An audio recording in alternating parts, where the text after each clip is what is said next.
La section des produits cachers dans le Lot-Blas de la rue Saint-Jacques dans l'ouest de Montréal. 3 commerces de la chaîne offrent ce service à la clientèle juive. Un employé y travaille à temps plein pour s'assurer que les produits offerts respectent les règles édictées par la Torah, le livre sacré du judaïsme.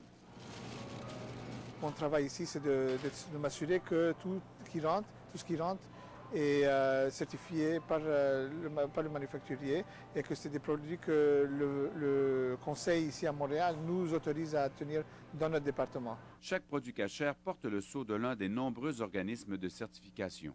Par exemple, dans ce produit congelé, je vais regarder le COR avec son numéro.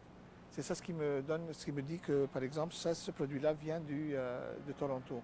Ça, c'est la certification cachère de Toronto. Toronto, c'est ça. C'est le Conseil orthodoxe rabbinique de Toronto. MK, c'est le sceau de Montréal Cacher, l'organisme de certification géré par le Conseil de la communauté juive de Montréal emploie près de 130 personnes, dont 9 rabbins et 100 superviseurs. Alors, la certification cachère, c'est assurer que les aliments qui vont être consommés par la communauté juive, qui respectent la cacheroute bien sûr, qui respectent les règles alimentaires de cacheroute, est surveillé et basé uniquement d'aliments cachers qui sont permis à la consommation. Les rabbins comme David Bannon s'assurent qu'aucun aliment interdit comme le porc n'entre en contact avec un produit cachère. Ils bénissent les matières premières et les lignes de production. On s'assure par des visites ou par, bien sûr en allant depuis le début, à partir de la fabrication, tous les ingrédients qui rentrent dans cet aliment, par exemple, s'assurer d'où est-ce qu'il provient et s'assurer que tout le long du processus de fabrication, il n'y a pas d'autres mélanges qui se font. Le marché des produits cachers connaît une progression fulgurante depuis quelques années au Québec.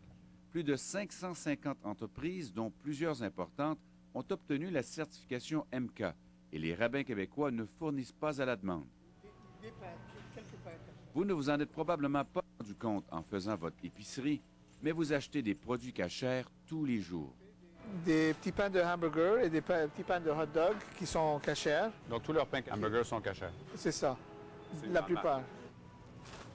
Ça, c'est cachère? La désignation, le triangle K avec un D.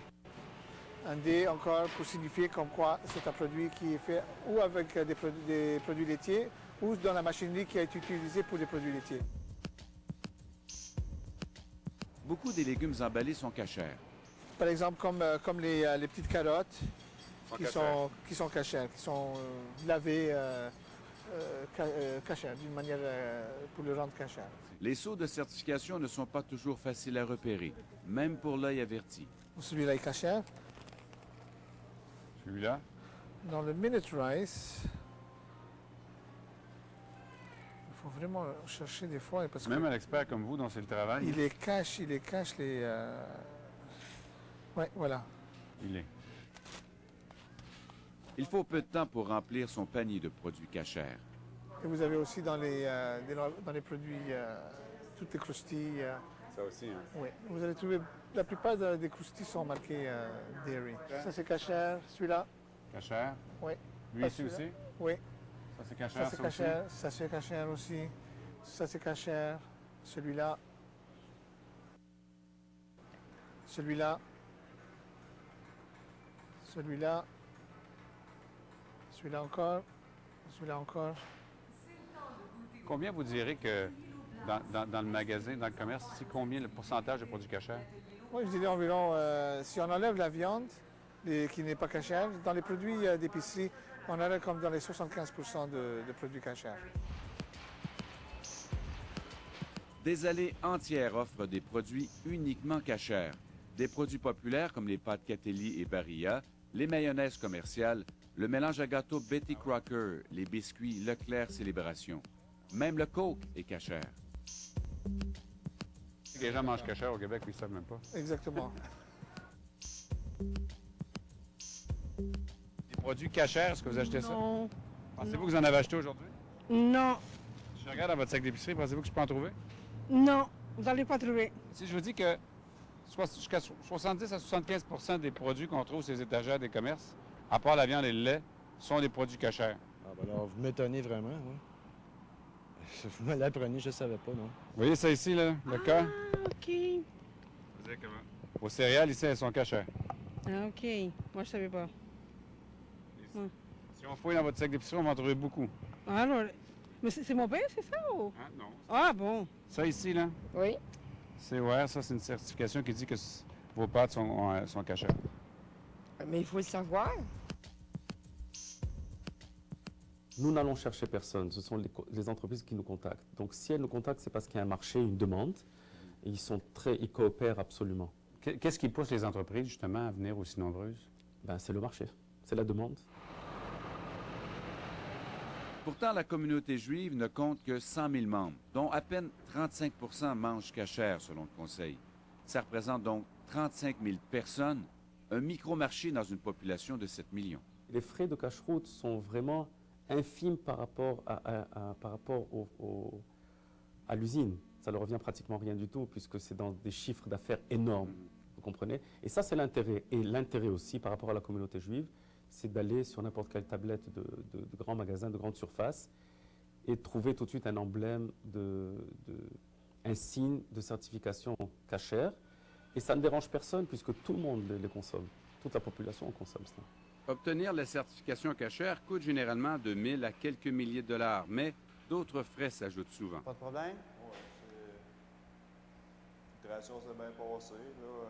Victoriaville, région du centre du Québec. C'est ici qu'est produit depuis 50 ans le miel La Bonté.